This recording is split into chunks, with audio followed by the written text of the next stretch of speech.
I get called like cheap Nas Daily from Me Show, and Sorry, but that was very funny. first with half an hour, I'm bummed. I'm like, this Yeah. algorithm, man. I'll Of be. course. What was your first impression of me in college? I don't think, I really enjoyed school as such. And I was also like borderline bullied when I was growing up. Got a bit of judgment as well, like the fact that I was dark. Full circle time. They didn't let you be a reporter, and now Yeah. reporters are following you. Look at you turning this interview to me.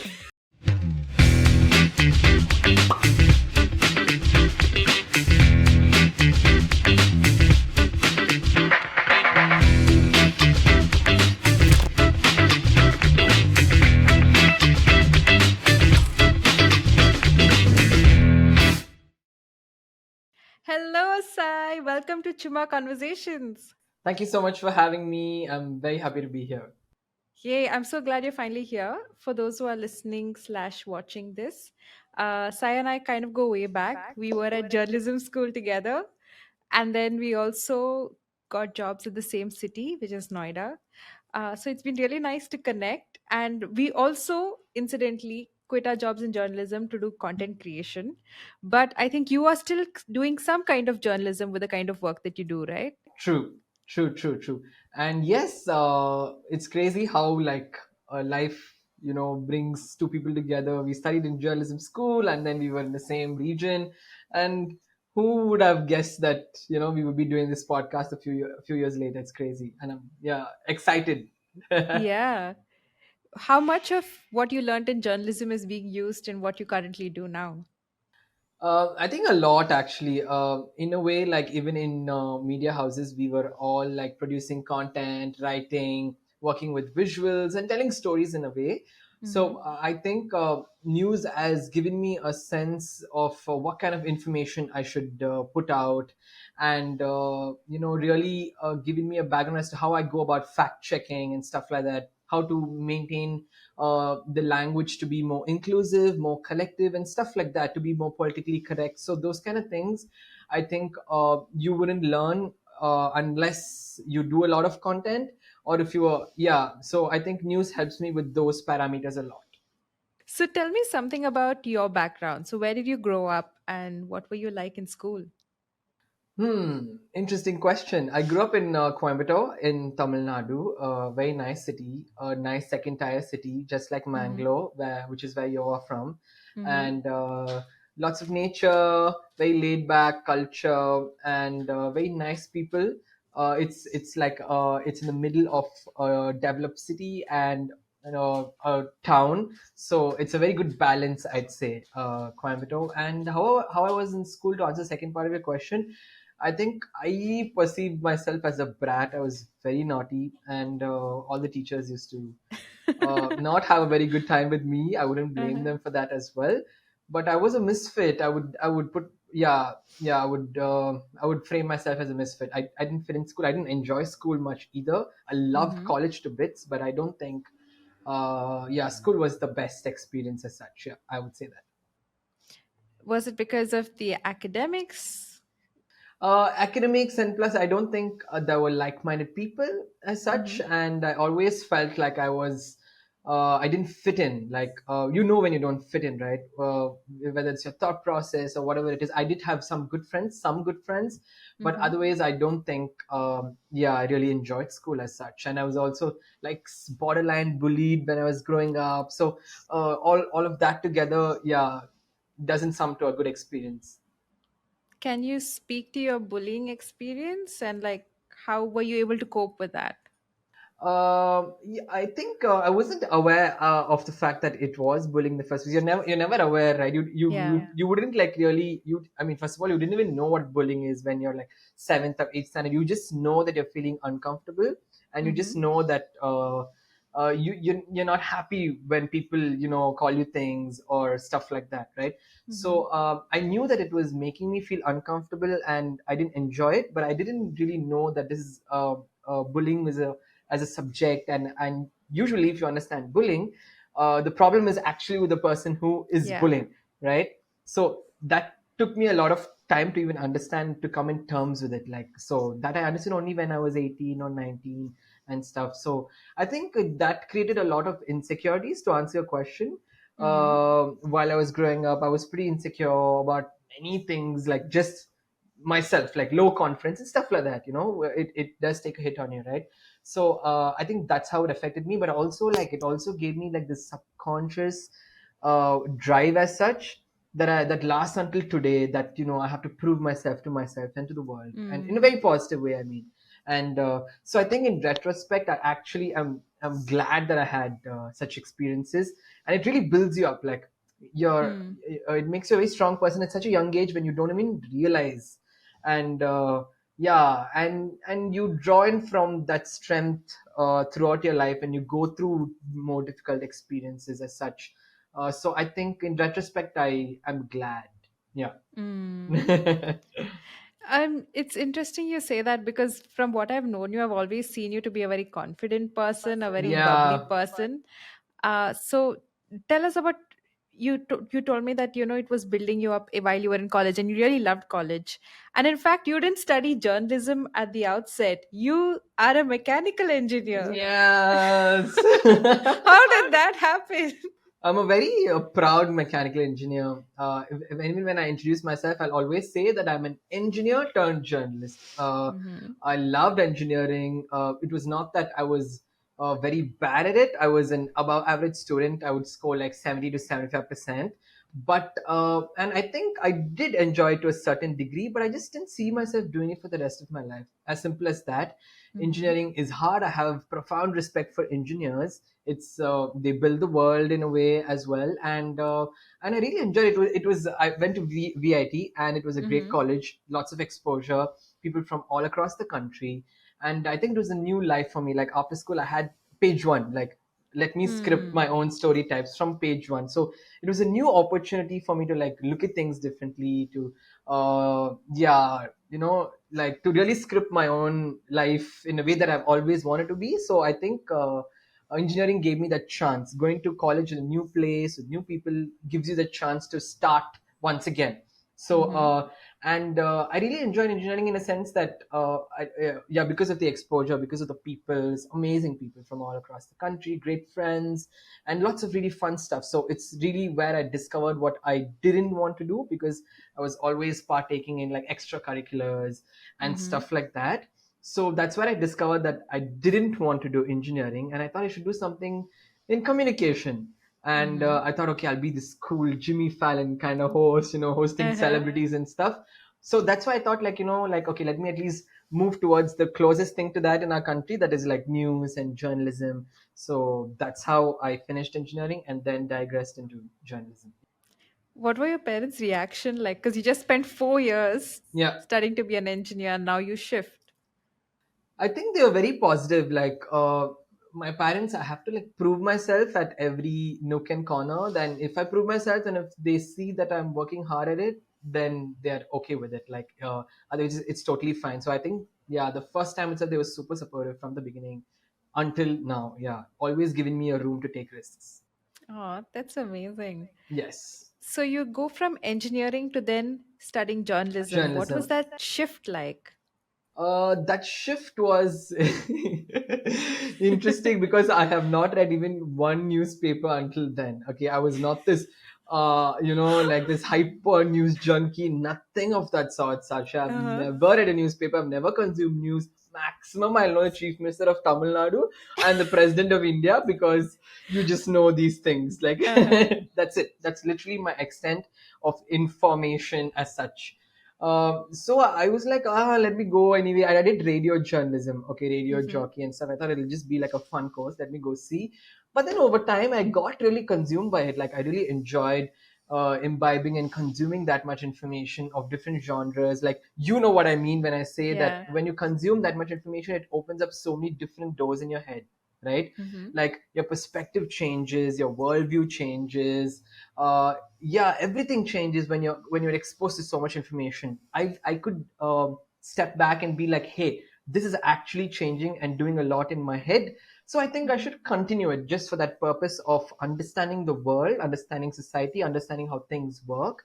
And that transition was interesting. Like I took it one day at a time, and I think I let it really consume me. And yeah. You said that you hadn't read a single newspaper. I'm so curious, what was your ACJ interview like? Because it's one of the hardest to crack, right? Yeah, it was really hard. Like the entrance exam, I was like, what are these things? Like I didn't know. I'm pretty surprised how I cracked it. Like I thought 100% fail only, but I prepared for it. I read a lot the last 1 year current affairs. I did prepare for it. The interview was like very casual as such. I think they judge you on your personality in Mm-hmm. what I understand. Whether more external factors like whether you're confident, yeah, stuff like that, like your language. That's how I thought they picked me, because they asked me some questions and I didn't really answer it correctly. So yeah. You did a great job at faffing then, I guess. Yeah, Because that's it. That's it. I was great at faffing, and that's what you need to be a journalist. You need to faff a lot. So it's a key quality. So maybe uh-huh. it's because of that. Okay, so I have a personal question to ask. What was your first impression of me in college? First impression of you. Oh yeah, I actually have a very vivid memory of yeah, my first impression of you was in Alan Rusbridger's class. Okay. Okay, Alan Rusbridger, just to give the audience, he's like the former editor-in-chiefs of The Guardian, which is one of the most renowned newspapers in the world. Yeah. Mm-hmm. And yeah, he had come and he was hosting like a session of sorts with a couple of groups. We were in the same group, Mm-hmm. and I think my first impression was you asking a lot of questions. Yeah, asking a lot of questions, really like listening with like a lot of attention, and I was like, this girl must probably know a lot of shit. Nothing. No, I think you're being modest, but I think you were always a very good student, right? You were very into what you were doing. Yeah, that was Yeah, visible. I was very like, I've made it to ACJ. I shouldn't lose this chance. I must make the Yeah, most of it. yeah, So I was very excited. yeah.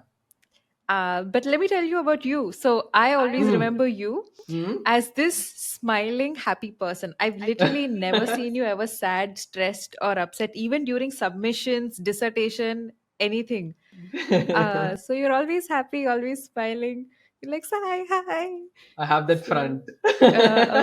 it's a believable front. So Yeah, good yeah. job on that. I can maintain a good mood. Yeah, I can Hmm.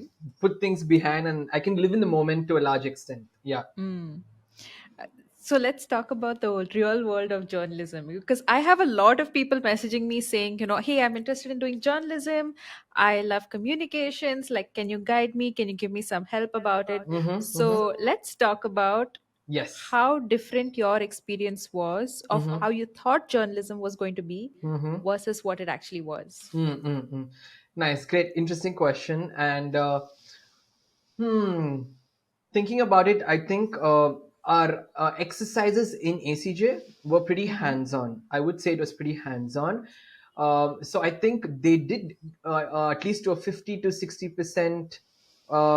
They did give us a clear picture as to what the real world of journalism and media would be like. Okay, but Mm-hmm. it's always very different as a student and as a professional, right? There is always a big disparity between that. And how different it was I think the when you're a student, you're just learning stuff and you move on from one day to another, whereas the real world of journalism is ruthless. It's pretty Mm. cutthroat, and it's not easy, and you have to deal with a lot of different personalities, Mm-hmm. not necessarily very pleasant very often, and a lot of fragile egos. Yeah. uh, that is one thing. And yeah, and I think the main point is that the journalism what we were taught in journalism school was actually journalism, whereas Very well put. yeah, whereas like what we were experiencing as professionals in media houses was like a very different picture. News is extremely dramatized, sensationalized, extremely one-sided and biased. and a large section of the media is one-sided and biased and a sellout to one side of the government. Not Mm-hmm. everyone, but most of them. It is true. A majoritarian part of media is yeah, biased towards some party or some entity, and so yeah, after a point you start really questioning whether this is what you came here for, and if you are a person with even bare minimum integrity, you will not be able to do it for a prolonged period of time. Did I say it right? Yeah. I think even for me, like, see, ACJ prepared us really well. Yeah, They taught us how to work hard. They trained us so well to work hard so yeah, that when we reached the workplace, we were not faced by the amount of work we got, yeah, and we had correct, all the skills, etc.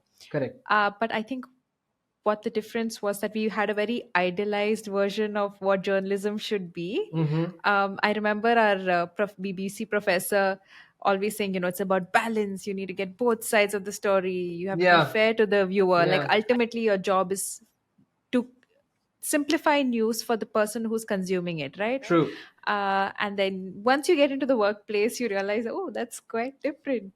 Yeah, And also, I think, I don't know how it is in a lot of newsrooms, but in some of them, you're only given one job to do. Whereas in yeah, ACJ, you learn to do everything. everything. You learn reporting, camera, Yes, writing, editing, yes, everything. You're like a yes, one person army. true. So when you are just put in that one box of you do only this, it can Yeah, become very frustrating. And I think yeah, that's the reason why a lot of people quit after 1 year yes. of the job itself, right? True, true. I quit because I was not happy with just sitting on the desk and producing, and they were not willing to give me a reporter's job. Hmm.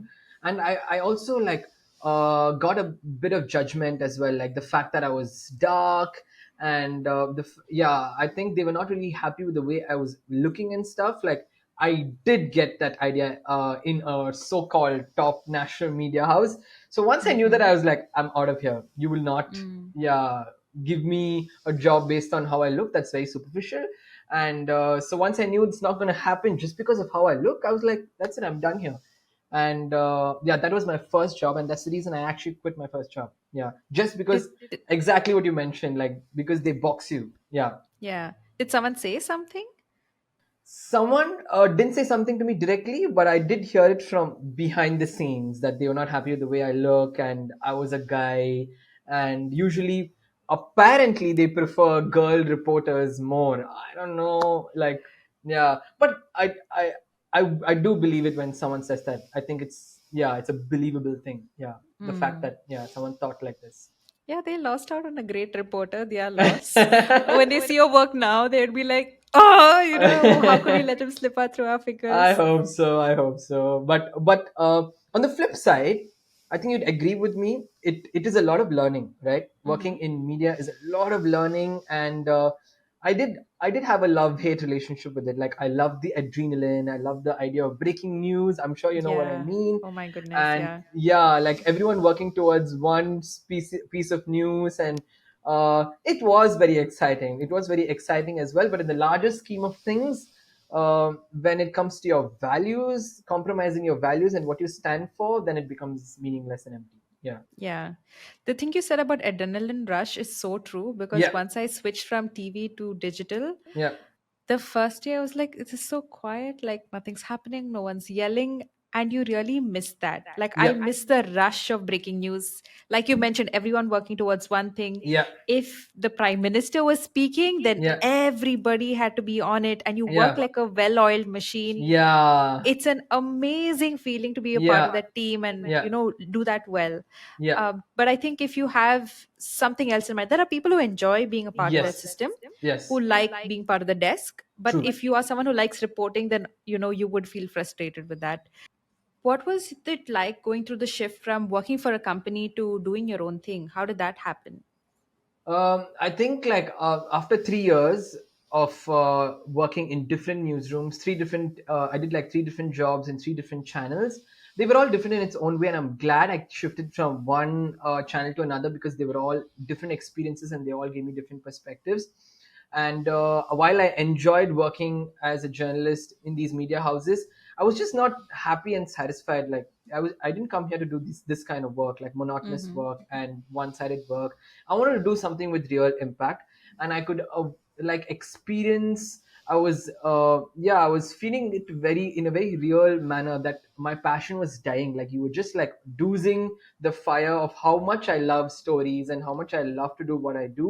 And I Mm-hmm. just thought like, okay, if you're not going to give it to me, then I'm going to go and do it by myself. That was pretty much what it was. And a friend of mine called Amin introduced me to Nas Daily. Okay. Okay. And one day we were just sitting and watching TV. He was like, Sai, you should just check out this creator. You'd love him. Okay. And I was just so intrigued by him. I saw a few videos and I saw like 100, 150, 200. I just kept consuming it. Then I was like, okay, you know what? Like India has so many stories like this, like the stuff that he says. And I thought like, hey, this is a great opportunity. I should quit my job and I should just travel and tell stories. That Mm. was it. The immediate moment I was like, I mean, I'm quitting my job. This is what I'm gonna do. Okay, in Uh-huh. India, and I quit. I took like 2 3 months break. I just to get an idea of research. Do I have enough stories? Upskill myself with writing, filmmaking, build a system for myself. And I had no clue about monetization and how I was going to make money. It was a Mm-hmm. complete deep dive, and that's pretty much it. Then I started traveling, and it's now 3 years. Yeah, Wow. yeah. A lot of people who are stuck in roles like you were Mm-hmm. also dream of this. Like, I want to quit my job and do my own thing. Yeah. And I also thought about it a couple of times, but I was Mm-hmm. too scared to do it Mm. because I felt safe in that schedule. Okay, I'm getting a monthly salary, and Mm-hmm. what if I fail? Yeah. And I'm sure these are all thoughts that you had Yes. as well. Yeah. So, how did you combat all of this and have that confidence in yourself? Good question. I think it all boils down to having a confidence in yourself. That's it. You just have to Mm-hmm. like relentlessly, unapologetically believe in yourself because you really have no choice. That's the only way. And I think I always uh, had an idea that if you're disciplined, if you work hard at something, Mm-hmm. something good will come out of it. And if you're lucky, it will also pay you. And Mm. it will pay off. Like we've never heard about anybody or any story where people work really hard and fail at it. If you work really hard and if you do not give up, it will come to you at some point. I just had that psychology in mind, thinking that somehow I'll figure it out. Like that was the kind of energy that I had then. And I was like, yeah, this is what I really want to do. Like, and if I want to get where I really want to be, then I have no choice. I have to, yeah, do this. Yeah, that's how I convince myself, I guess. Yeah. Damn, that really needs a lot of self-confidence. But And I even think you you did had it, a lot of Sarsha. passion, right? Yeah. You need a lot of passion to push through.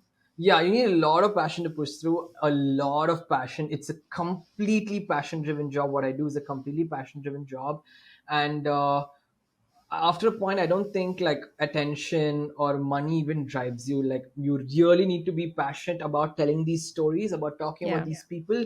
That is literally the only driving force. Otherwise, you cannot do it for so long. And yeah, it will die out otherwise. Yeah. Hmm. And a lot of stories that you tell are those that are often unheard in mainstream media, Yeah. which is understandable in a way because Yeah. it sort of does not right now have the space for those kind of stories. Mm. Where do you find these stories? Yeah, I think that's the whole point about what I do is to talk about people that nobody talks about, right? And I think coming back to news, mainstream news, it's mostly about politicians Mm-hmm. and entertainers, okay? And politicians in India, to a large extent, add no value to our country, like. They are mostly entertainers Yeah, in they a are way, mostly just right? they are mostly entertainers in a way. And I think yeah, I'm gonna say it. Like, I think the worst section of India is represented in our parliament across party lines. I think India is Mm-hmm. extremely skilled. We have an incredibly vibrant population, but it never gets showcased in our mainstream media. And how long are we going to like sit and worship heroes and heroines who are just nothing but actors? Like they're just Mm-hmm. artists. So I think we need to look beyond that, and that's why I think these unheard stories are important. And coming back to your question, how I find them through four different routes. Okay, Mm-hmm. to sum it up, number one is since I was a journalist, I have a good network. I have developed a good network of journalists across the country. So Mm-hmm. suppose if I go to Assam, I'll find a journalist in Guwahati Times, and Mm-hmm. a journalist who has an idea about the stories in his or her vicinity, immediate vicinity. So I'll find local journalists who can put me through local stories. Number one, Mm-hmm. that is the first route, through my network of journalists. Number two is through the internet. It is true when they say that Google really has everything. Like Mm-hmm. you just have to like dig out and find, really research and spend a lot of time. You will find something. Number two is Google. Number three is like-minded people. Through the people I film itself, I'll be like, hey, do you know someone in your environment who I can go film a story? Because Yeah. you know like-minded people. You and I know each other because Mm-hmm. now, because we are content creators, right? So something like that. Like-minded people know like-minded people. So number three is like-minded people. Number four is while I travel, I observe. When I meet people, I observe, and I'll always be thinking, can this be a story? Can this be a story? Can this be a story? Uh-huh. So it's through these different routes, and now the fifth route is developing, is through my viewers. Like I get a lot of stories through my Wow. viewers. They'll be like, hey Sai, come film this here. And now I've got like a bank of 150 stories across India that my viewers have suggested, and I had Uh-huh. no idea about, and I've just stored it and kept. Like whenever I go there, I can film that. Yeah. I love this. I love this idea of crowdsourcing information because Yes, they are your best source for it, right? correct. And it's as local as it gets, right? Mm-hmm. Yeah. That's amazing. And it's very difficult to do that because you actually have to build a community and build a network for them to Yeah. generate itself. Yeah. So kudos to you on that. 3 years on this. How's the journey been? It's very difficult. Okay, it's not like I'm just traveling and living the life like how it seems. Like it is really fun. It is like, to break it down in numbers, it's like 70% hard work, 10% adventure and fun, 10% education, 10% rewarding. So I'd say like 70% hard work. It's a lot of work, and it can be physically, emotionally, and mentally exhausting when you travel so much. Mm-hmm. And when you do like these kind of stories which are very deep and intense, when you go and experience them, and listen, hear them out, and then work with them closely, because you have to think about it and then write a story about it and then work with them Mm-hmm. visually. So I've made about 280 stories until now across 16 states. So I work with a very diverse group of individuals. The range is Mm-hmm. incredible, and so that can be a little bit exhausting in a way, Yeah. like if you know what I mean. But at Mm-hmm. the same time, brilliant as well. Like I get to meet the most incredible personalities in the country, that means the world. They're all change makers, shapeshifters. It's really has taken to be the most interesting people in the planet. Like, so I'm very grateful for that. But at the same time, it is very difficult. It is very difficult. Yeah. Yeah. I would imagine because, on TV, you see reporting as this very Yeah. glamorous thing, Yeah. but it's actually a lot of hard work. And Work. in your case, you are reporter, camera person, editor, producer, Yeah. everything. Yes. So, can you take us through the process Yeah. of making one video? Just one video. What is the Sure. process like? Sure. So initially, now as I told you, I've made like 275 stories. The first Mm-hmm. 200, I wrote, researched, traveled, filmed, edited everything by myself because I had no financial capital. But now that I make comfortable amount of money, I have a team, I have a script writer, I have an editor. So now it's much more easier as well. I just want to be clear about that. Mm-hmm. My process is that I do one state after the other. Okay, suppose I went to Assam, I filmed like 15 to 20 stories, I research everything, I find these people, their contacts, I call them up, and I'll be like, hey, I'm coming on these dates, are you interested? Once they say yes, I'll make like a map. Okay, in one Mm. particular state, I'll go from one part to another, finish stories in one region to another, and just keep moving from one side of the state to another, and finish 15 stories like that. Okay, so now I have content for 2 months. And the process of making each video is that first I'll do my research, or revisit their interview which I would have recorded when I visited them, and Mm-hmm. then I'll write my story. After writing my story, I will go through 2 3 rounds of editing, and then after that, what do? I film myself to the camera, the lines that I'll Mm-hmm. be talking to the camera. Then I'll record my voiceover, Mm-hmm. and then I edit it. That is the process. So, end to end, how long does one video take once you've filmed it? Once I filmed it, I think 4 5 hours. Yeah, Mm-hmm. yeah, including the editing, filming, voiceover process. Yeah, I'd say 4 5 5 6 hours, including writing as well. Yeah.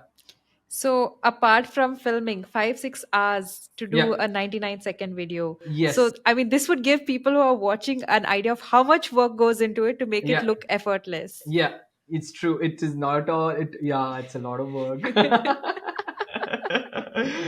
Yeah, but there's a lot of beauty in the process as well. Like, Mm-hmm. you get to really know these people, like, to a very intimate level, and these are all great personalities. I've fallen in love with these stories, and they're such interesting stories, and I get very excited when, even when I go film them, like, unique villages, unique cultures, unique Mm-hmm. people, unique solutions. It has really changed the way I perceive the world. And I think it's become a very, like, what my black and white idea of the world has become, very colorful. Like, 50 if I have to Shades put, of Grey. yeah, you can say that in a different sense. Yeah, yeah.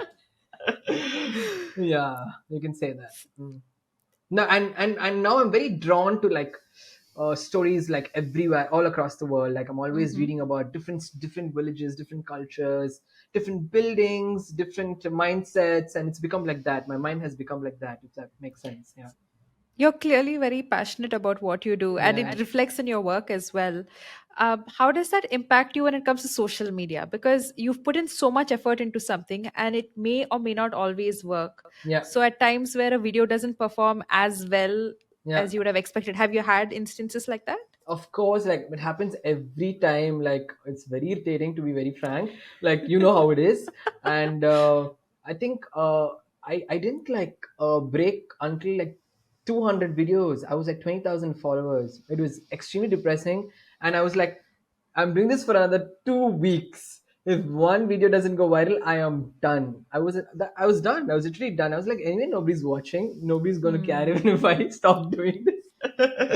So and you won't believe it, in the 2 weeks one went viral, actually went viral, and that was my breakout video. So I've seen a Which one lot. was it? It was about a juice seller in Bangalore, okay, and who basically makes bioenzyme with the waste that he collects Oh. of the fruits. That's it. It's a very simple story. I've done, like, at least 100 stories better than that. Yeah, and but none of them clicked. So I was like, yeah. So I've seen a lot of failure. I failed 200 times, to be very frank. Uh-huh. So if I have to put it like that, so it doesn't affect me as much. So now, even if I get, like, 100K or 50K, I'm like, okay, at least 50,000 are watching. I've seen worse, so it's easier to digest now. But it still disappoints me a lot when a great story doesn't get the attention it deserves. When I've traveled hundreds of kilometers in a bus to film a story, and when it Hmm. doesn't get the attention, and when a lot of cringe content online gets attention, Yeah. and you do tend to compare, right? You do tend to compare, and you used to be like, what you're doing, is it even worth putting so much effort? I think Mm-hmm. it is, but now I really do think it is. Some videos have done extremely well, got like 10 million, 15 million. So that kind of stuff really gives me hope, Mm-hmm. and a few good comments, a few good messages keeps me going. Yeah. That's amazing. It is really hard to keep Yeah. going Yeah. because even like for me, I film largely at home only. Mm-hmm, mm-hmm. But I mean, for the effort that I do, if a video doesn't work, I still Feel bad, right? feel bad, and I'm Yeah. trying to put myself in your shoes. When you've physically gone the Yeah. distance and put so much time to do a Yeah. story, it can be quite disheartening. It So is. really kudos to you for keeping at it, man. 200 videos, that's insane. That's Thank you. insane. Thank you. Thank you. So when a video Yeah. doesn't succeed, Hmm. are you able to analyze and understand why it hasn't worked, or do you think it's just because of the algorithm? First, I used to blame the algorithm. I used to just blame it on the wall and be like, "You guys are not ready for this." Like, for stories like this, stuff like that. You tend Yeah. to, you don't want to blame yourself in the beginning, right? But then I actually thought about it. Like, maybe the problem is my content. Maybe I'm not telling the story in a way that people are not liking to watch it. Mm-hmm. So then I started analyzing, and now I'm starting to really look inwards. Like, within those 60 seconds, what are the changes that I can make? I'm always thinking that now, whether I can change the background music, whether I can change a few words, whether I can change the starting or the ending or the visuals. I'm thinking in all directions now. So it's right now I'm in a phase where I'm thinking, like, in every way I can improve telling that story within that 60 seconds. And I think that will take me a long distance. So now when a video doesn't perform well, first with half an hour I'm bummed. I'm like, this Yeah. algorithm, man. I'll Of be course. yeah, I'll first blame the algorithm. Once that gets over, after I yeah, distance myself from it, I'll be like, okay, screw it, it's how it is. And then I start like analyzing. I'll watch it again and again. Now I start watching my videos again and again, and to see like what I can do better. I revisit my scripts. And yeah, I think if you do it right, you will get millions. Like, yeah. Yeah. I think it's very important the thing that you're doing, which is constantly trying to learn and improve on your content. Yes. Because there are certain times where, say, for example, a video does well, and then you Hmm. try to replicate that, and then it doesn't work. And so you Hmm. have no baseline of understanding what exactly worked, Yeah. what didn't, etc. True. So, what you're doing is making sure that you have longevity in your videos, Yeah. because then you understand your audience the best, right? Yes, I understood this very late. Like it took me a long time to understand that.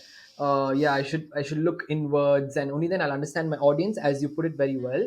And Mm-hmm. so I'm really looking now. I'm not like I'm trying not to focus on the followers and just to focus on improving my process, like Mm. pursuing excellence more than anything else. And I feel pursuing excellence will get me numbers. Like, yeah, I think so. I don't know. Let's see. 100%. No, absolutely true. I also like, okay, when it comes to your content, it's more news based and information based, and it's not Yeah. really personal or like on skincare, beauty, etc. So, what kind of comments do you usually get? Comments, interesting. I think most of them are very positive. 90% are positive. Uh, a, a lot of them have like a conversation with the subject of the story as well. It becomes like Mm-hmm. a detailed discussion sometimes. I think I have a fairly intelligent, intellectual audience that cares about the world, that thinks about other issues, Mm-hmm. and also cares a little bit outside themselves. It's not vanity driven. It's really about, yeah, these issues that I'm talking about and these people that I'm talking about. So I think that it's an audience that is pretty intellectual, I'd say. And comments range from good basic positive comments to like deep intellectual discussions about the topic in detail, and also fair share of criticisms and trolls. I get called like cheap Nas Daily from me show and shit. Sorry, but that was very funny. It's really funny for me as well. Like I'm really entertained by these comments. I find really funny. Like Nas daily yeah, from Isha. Nisho. But what is actually ironic is you belong to the NAS Academy, right? Yeah, they don't know that. Yeah, So it's tell me really about funny. that. How did that happen? Yeah, I was 1 year down the whole content creation. I was in this space where I'll tap on. I'm still like that. I tap on many doors. Like anybody I admire, I'll send a mail. Okay, I'll Mm. send them a message. 90% of the time, they will not revert.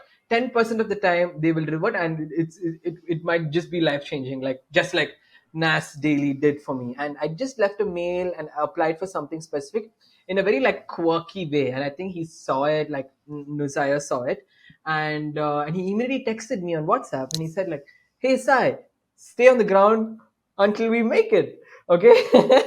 Wow. Yeah, can Okay. you imagine? Like, I quit my job because of this guy, and he texts me like 1 year down the lane himself on WhatsApp, and that speaks volumes about him because he's amazing. And then I was like, "Can I have a chat with you?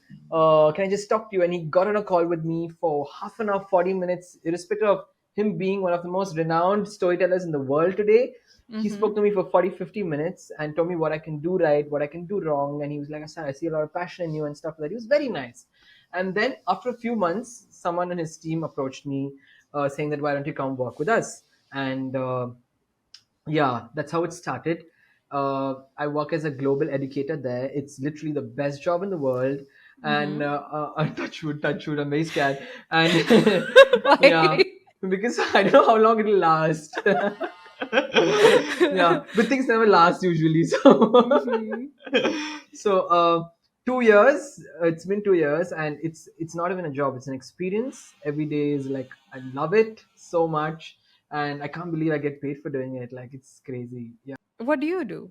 It's basically I educate people on everything about content creation. In the beginning, I used to teach courses based on different personalities, like some of the world-renowned personalities come to the Mm-hmm. academy and convert their stories into curriculums. Okay, and I used to teach those curriculums to people from like all over the world because that's his reach. Mm-hmm. And now I teach courses on content creation, art of storytelling, filming, editing, writing, all of that. Yeah, Yay. So something that you learned yeah. by yourself, you're now able to educate Teach other people about that. it. Yeah. How Yeah, cool. it's Professor Sai. yeah, yeah. When you put it like that, I'm like professor, but it's really fun job. Yeah, and yeah, I really want to know what was your email to him? Like, did you send a video? I sent a video. I sent a video which is a rap about me quitting my job and what I do and about how much I love Nas Daily and stuff like that. It was like a really like stupid, funny, quirky rap. Uh-huh. And yeah, I think that I knew that he's a person who would identify as someone unique, like someone who does something little outside the convention lines, and it worked Mm-hmm. out exactly like that. And his entire company is built like that. You have like the most unique individuals. The entire, yeah, it's crazy. Like everybody is crazy, and it's great to have be part of a working culture where everybody is so unique and so individualistic, and they're all very passionate about what they do. So it's like a company of brimming passion.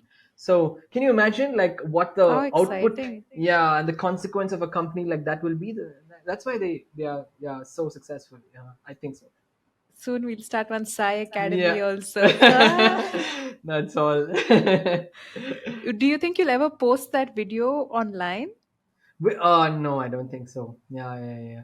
I'm not like I interestingly like I'm not very secure on camera. Like to be very frank, I still face like very insecure still. I'm still not able to be myself. Like how I'm doing this right now, you will Mm-hmm. not see that translated into my videos. It's like very formal, and I'm very different off screen and on screen. I'm trying to bridge that. Yeah, yeah. I don't know if you Yeah. understand it, Satshya. Like yeah, I kind of get what you mean. yeah. And now that I'm trying to like think back about your videos, I It's see what very you mean monotone. because not monotone as such, but you are more formal, like you're presenting. Yeah, yeah, Because I think you're recording it separately, right? You write a yes, script, then you yeah, present it, which yeah, makes sense for the kind of content you do because you're trying to put in so much information and distill yeah, it within 60 seconds. And now that you mention it, I also realize there's no personal content on your page as well. Like we don't see you a yeah. day in my life or, No, like get the out. behind the scenes and stuff like Yeah, that. yeah. I know that's important, by the way. I think that kind of content is Yes. very important for building your individual brand, as they say.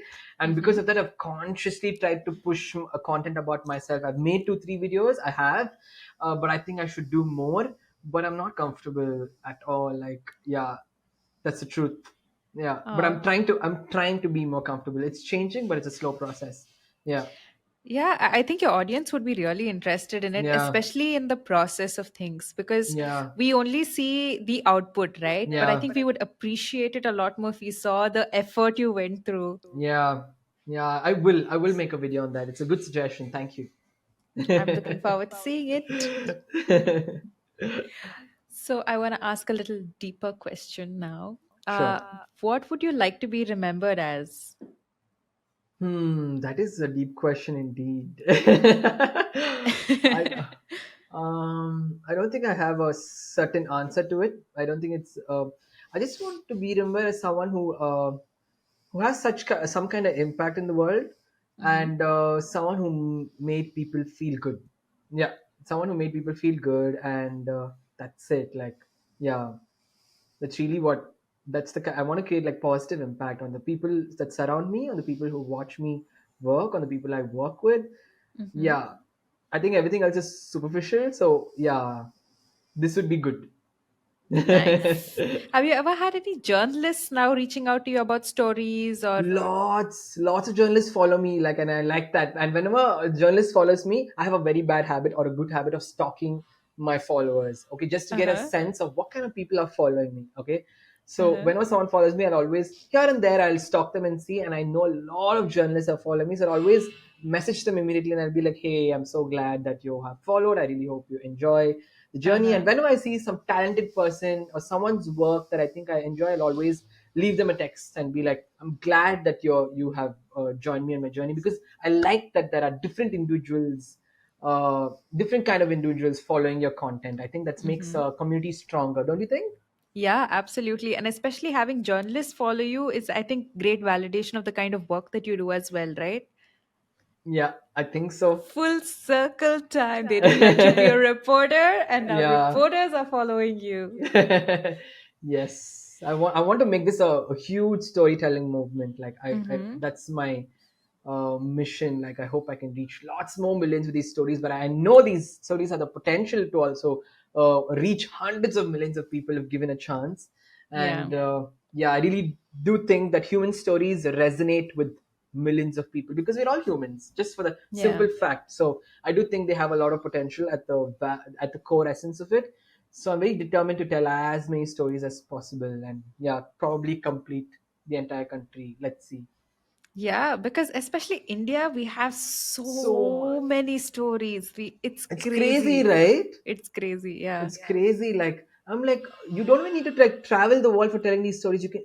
It's the concentration of diverse stories that you find in one country means it has to be India. I don't think you'll find Yeah. this diversity anywhere else. Like without second thoughts. I think so. Even Yeah. within one single state, right? The kind of Yes. diversity we have is incredible.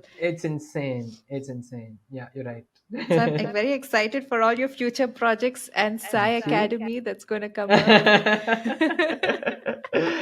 Yes, let's So see. what, Fingers crossed. yeah. What are your future plans? Do you have any exciting projects coming up? Exciting projects. I'm planning something called on the ground experiences, where as I travel to these different states, I'm going to take like a bunch of 10 people Mm-hmm. who can come travel with me, experience the stories I tell, experience the personalities that I make videos about, also build a community in the process, also do Mm-hmm. like nice fun workshops. When I say workshops, like call someone who's from the native culture, and or some art workshop, or some tribal dance workshop, something like that. I'm giving an example. So basically, like and charge them for the whole experience. So it's Mm-hmm. like an educative, entertaining, as well as a relaxing travel experience of 6 to 7 days when they just travel with me.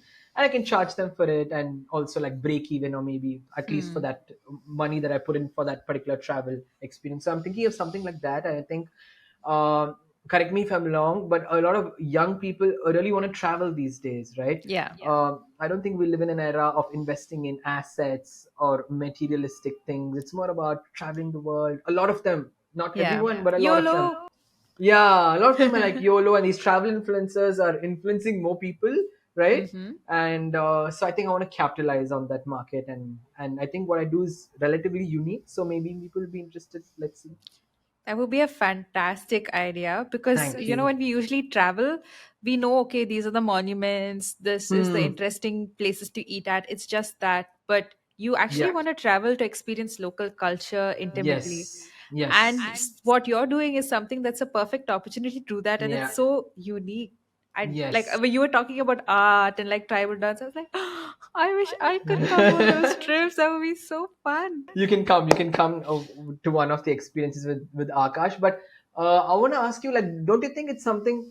I thought like maybe only we are like that. Like maybe because we're curious people and we care about these local cultures. But I'm not sure if everyone is like that, Sasha. What do you think? I think that a lot of people want to try something different. I think Hmm. because of access to the internet, now you Hmm. know of the possibilities of things, correct? Yes. So earlier you would think within a box because you only knew of the possibilities. Now Hmm. it's endless. And so if Yeah. someone was showing me, like, hey, there's a cheese making workshop on a trip here in Hmm. Orissa, Hmm. I'd be there. Like you Yeah. mentioned, even that Kerala vanilla farm that you had done a story on, Yeah. I still Yeah. remember it because I love vanilla. Right. And I was like, oh, if I ever go to that region, I definitely want to visit this farm. Right. So I think it's a great idea, but I guess you'll only know how effective it is in the Once I current put into situation practice. once you put Yeah. into practice. Yeah. Yes. Do you have a timeline for when you want to go live with it? Yeah, So I'm going people to. can start saving Yes. up. Yes, it's a good idea. Yeah, time to talk about it. I'm working on it with a couple of other people as well who work at a very ground level, and we're planning the entire thing. And the first state we're going to go is Arunachal Pradesh in November. And Okay. I'm very excited to go to Arunachal. I think it'll be a beautiful state, right? Like Buddhist culture and Yeah. the landscapes and stuff. So I'm really looking forward to go there. And yeah, we're targeting November. I'm going to soon make a video about it and tell everyone. And then, yeah, to everyone who's listening, you'll know more about it. Yeah. And it's just 10 seats. Yeah, it's just 10 seats. I want to keep it very exclusive. And yeah, it's going to be application based. Okay. Uh-huh. So that I want to pick interesting people. Like I want those 10 individuals to be different from each other so that they can complement each other. I mean, and also like learn from each other. And it's also an experience for them to travel with different individuals. So Mm-hmm. I'm trying to work on every single layer like that and make it more interesting so that it's a good holistic overall experience, yeah, and something very unique. Yeah. This is so incredible. All of you are listening, watching, keep an eye out on Sai's page when he announces this. Be ready to send in your applications because it Yes. sounds amazing. Like being on a trip with 10 other people, 9 other people who are from different Interesting. backgrounds is also so Yeah. interesting. Like it's Yes. going to be such an exciting trip. I'm excited too. But tell me, Satya, like, you were a very serious journalist, right? Mm-hmm. In when you're working in CNN, right? You were like really doing like hardcore journalism, and I always perceived you as a very serious person Uh-huh. in your work, in your Yeah. work environment. Like you were doing good stories of good impact, and I knew you were, yeah, you were really dedicated to the kind of journalism that you're doing. But now it's a completely different transition where it's a much more quirkier side of you. Like, yeah, which side are you more associated with? Because I know even that was very real. Yeah. Oh, look at you turning this interview to me. Curious. I think it was easier to do what I'm doing now because it's more natural to who I am Oh, versus the news, which is not me. It's I'm reporting about the news, about the situation. And like you said, I think political news after a while gets very tiring and tiresome because once you worked for a while, you know exactly what someone is going to say. So we had yes. this, yeah, right? So when we had to edit these bites that were coming in from politicians or even police, they'd be talking for 5 minutes, you'd have to cut it down to 30 seconds. You could edit that within a minute because you knew exactly what to look for because you could Yes. predict what these politicians are going to say. Yes. Or even like police, you know, they're going to say, investigation is underway, the criminals will be apprehended soon. You Yeah. just need those two sentences. Politicians Yeah. will say, this is exactly what the BJP does, so this is exactly what the Yeah. Congress does. Yeah. What more can you expect from them? We will Blame stage a game. protest. Yeah. Yeah. So it's kind of going around in circles, and like you said, like you feel like it's pointless after a while. There Yeah. are few moments where you're in these newsworthy moments. Like I remember demonetization happened. I was working when Modi made that announcement, and then everything changed, right? Like that's a huge Yeah. core memory for me because Yeah. you're at the front lines of that news. It's important news, it's affecting Yes. people. How are people reacting to it? Yes. Versus, you know, XYZ politicians Yeah. passing comments, then them fighting amongst each other, and then you're True. What's the what is the point? point Yeah, I exactly? don't care about you guys. It's true. It's true. And the worst part is they're killing like the passion of so many people like us. That's the worst part. The industry destroys genuine journalists who want to do good Yeah. work. I'm not saying it's like us, but we know a lot of people who are so passionate. This hyper reporters who are 50 times more into news than we are, right? Like Yeah. you're killing the passion of so many people who care for the country, who can build a better nation. But yeah, that's the sad part about the industry, the worst Yeah. part, I'd say. But I'm glad we don't have just a single monolithic news Yeah. system. Like you have multiple newsrooms, you have True. multiple organizations. Yeah. So I think you'll be able to find a fit wherever you That's are. true. And you'll be like, and you worked at three places, right? Which, Yeah. by the way, those listening, is a fantastic strategy when you're just starting to work Yes. because A, you do learn from a lot of different systems, but Yeah. B, you also increase your salary quite well, which is a Yes. very smart thing you did. Yeah, yeah. I was like, okay, you're not giving me this, let me go there. They give me 5,000 extra. Really. A lot of young people, you know, they say, oh, I have to be loyal to the company, which is a good trait to have. But in some what how to put in some professions like journalism where your appraisal is not as much, your base salary also is not as Yes. much, Bare you will minimum. not be able to make enough money if you stay Yes. within the same company. So it's Yes. good And what practice. loyalty, Satshya? Like they don't care about us. They replace us in seconds. You shouldn't be loyal to these companies, at least the ones that I worked in, or I Uh-huh. yeah. I don't think you should be loyal. They don't give you anything of great degree or incentive. So Mm. you shouldn't be loyal. I would not encourage everyone to be loyal until they value you for what you can bring to the table and what you have to offer. Like, so do not have blind loyalty. If somebody is not valuing you, and young people, I mean, our generation notices that, like they Yeah. don't take like a lot of shit from people who don't value them. They're like, get lost, then I'm quitting and putting my papers. You're not the end of the world, and it shouldn't be. Yeah. Yeah. Absolutely. And when you say value also, it means them taking your input, them Yes. giving the time to train you to be better at Yes. things, Yeah. and not just being like, "Oh, you're dumb. Get lost," you Yeah, know? yeah. And can in retrospect, how many people can we see in the newsrooms in 3 years? I don't think I can name more than one person or maximum two people who I can be like, hey, you were a mentor, you were a leader. None.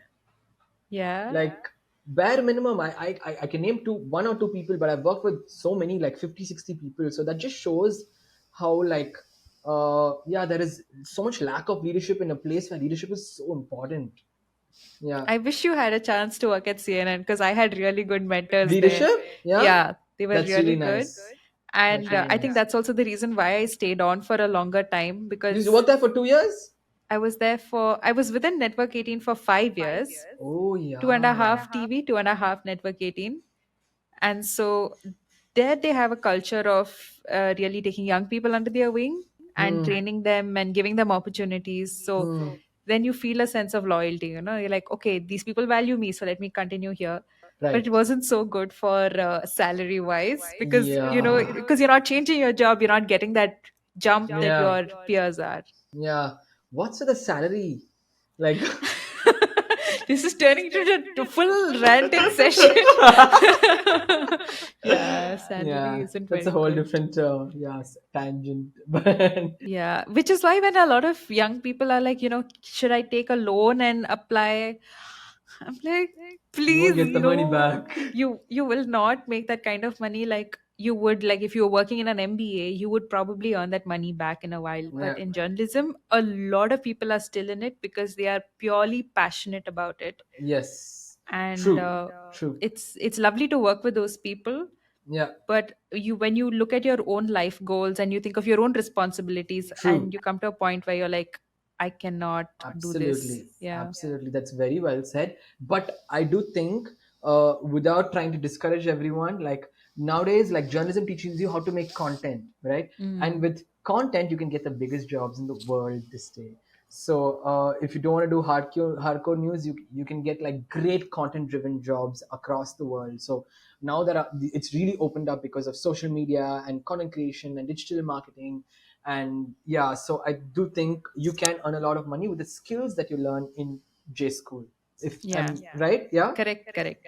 And if you work, like, I think everyone at least once should work in a newsroom Yeah, because it's an experience like no other. it's Like, crazy. I can work anywhere now under Yeah, any stressful situation. yeah, Nothing's going to phase me because I've been through the most stressful situations yeah, and, like, I enjoyed it. I yeah. really, really enjoyed it. I I know what you loved it. mean. Yeah.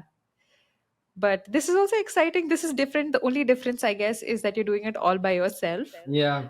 And sometimes it would help to have someone else yelling at you, do this, do this, do this. 2 minutes. We're going live. Headlines going live. Yeah. But it So, gives you yeah. a great discipline, right, Sasha? Like, Amazing yeah, discipline. amazing discipline. You need, like, if by doing everything by yourself, you need to be very disciplined. You need to be self motivated.